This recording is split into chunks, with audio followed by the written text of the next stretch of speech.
JB's sister is Penny Pritzker, who basically got Obama into the White House, turned him on to all the big philanthropic uh, funding and funders, and got his war chest together and got him into the White House. And he became our first trans president, right? So he put through all these policies that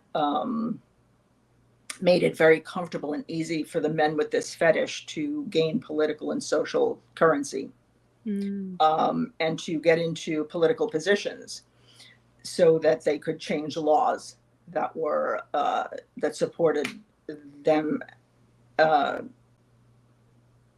their public display of fetish. Their fetish was normalized through this process. And then there were the largest LGBT NGOs in the United States, the Gill Foundation and Arcus Foundation, were also founded by billionaires. Tim Gill founded Gill Foundation. He's a billionaire in Colorado. His husband is now the ambassador to Switzerland, who just brought in self ID to their country. And John Stryker is the heir to Stryker Medical Corporation, which is a $133 billion medical corporation. And I think it's like in 70 countries. If you've been in a hospital and you've been on a hospital bed or sat on a hospital chair or used a hospital instrument, it's probably from Stryker. Hmm. And they have both used their own money, Stryker from his stock in Stryker Medical Corporation, and Gill from the sale of his computer software company, Quark Press, have used their money to fund their LGBT NGOs, which then fund other LGBT NGOs throughout the world, and to drive this ideology. And there's many more. I mean, there's like Martine Rothblatt is a huge pivotal character in this scenario. He's just become a billionaire. He's been a millionaire for a while. He's a tech entrepreneur, a lawyer, calls himself a transsexual, has appropriated synthetic simulacrums of women's biology, walks around, calls himself, a transsexual and a transhumanist.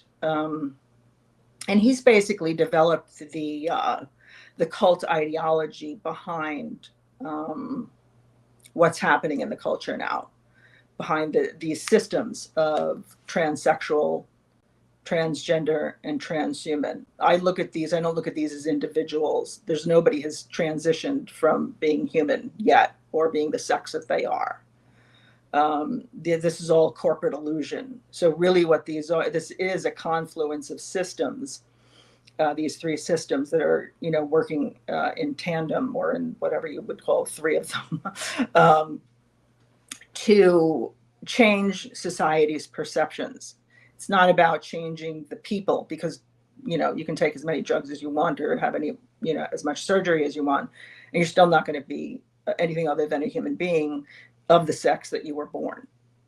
So what they're doing is changing the perceptions of the populace, and this is what this is about, to change our perceptions of ourselves as human beings, and as whole biological systems that are connected to the biosphere. Yeah, they're trying to, and I won't say it's like,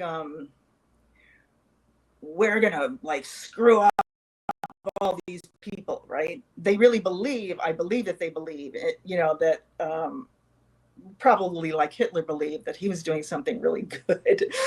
Right. They believe that they're changing humanity for the better because they've developed so many new technologies, advanced technologies, that we need to be changed in order to accommodate these technologies that are coming at us. And technological advances are happening exponentially now. I mean, much, much faster than they've been happening. And, you have CRISPR technology, genetic engineering, biotechnologies, melding people with computers, um, like Neuralink, for instance. Mm. And, what they can do with artificial limbs is just extraordinary, because they put AI in the limbs so that the limbs can actually learn. So that's, there's a lot of amazing, fascinating things that are really good for humanity. But then there is, things that are changing us very, very fast, and or are poised to change us very, very fast. And if they just let them loose on the public, as we are, our consciousness, or the way that we know ourselves, it's not going to go gracefully. So we really have to be changed. Our perceptions of ourselves really need to be changed. And this is, I think, happening at many different fronts. But what, the transgender, or the gender front of this paradigm is really about human reproduction. So children are being, they're the most important element here. Children, to get children to think about themselves as commodities, sexual commodities. They're parts. They're compartmentalized. Their whole sexual anatomy is compartmentalized into, vaginas, penises, breasts, chromosomes, hormones, genes, etc., etc. Yeah. And because they're the ones that are going to be changed, and they'll be integrated with these technologies. For us old fogies, it's not that important that we get it. Do you know what I mean? Right. They want the youth. So this whole transgender child has been constructed for this purpose.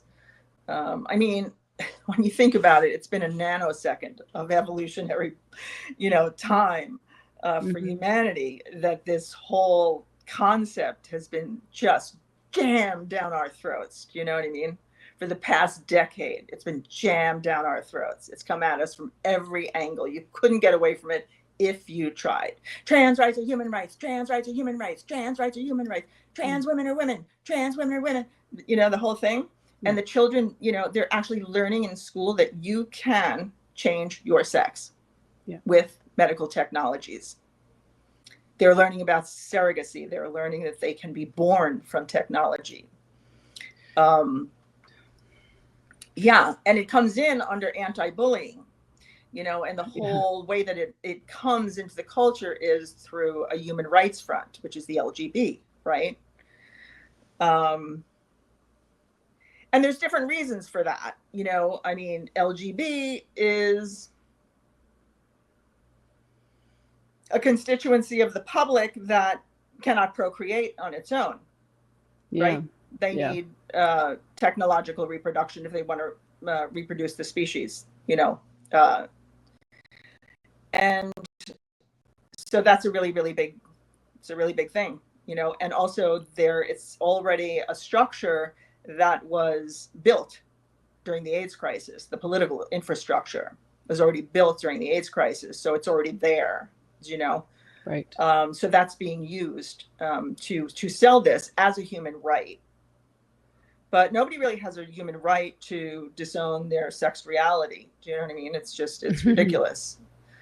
And it's also ridiculous to consider that these, people that want to disown their sex for whatever reason, because there are myriad reasons, and, they're all being called transgender, like, what the hell does that mean? You've got, young people that are distressed about their same-sex attraction. You have young women reacting to, 3 generations of porn that has just escalated into the most vile and violent, attacks on women. And, men, meeting young men that have ingested all this, and, they're sexually traumatized, and they're basically harming themselves, like young women are apt to do. Cutting, anorexia, dieting, bulimia. And you have men with the sexual fetish of autogynephilia. And you have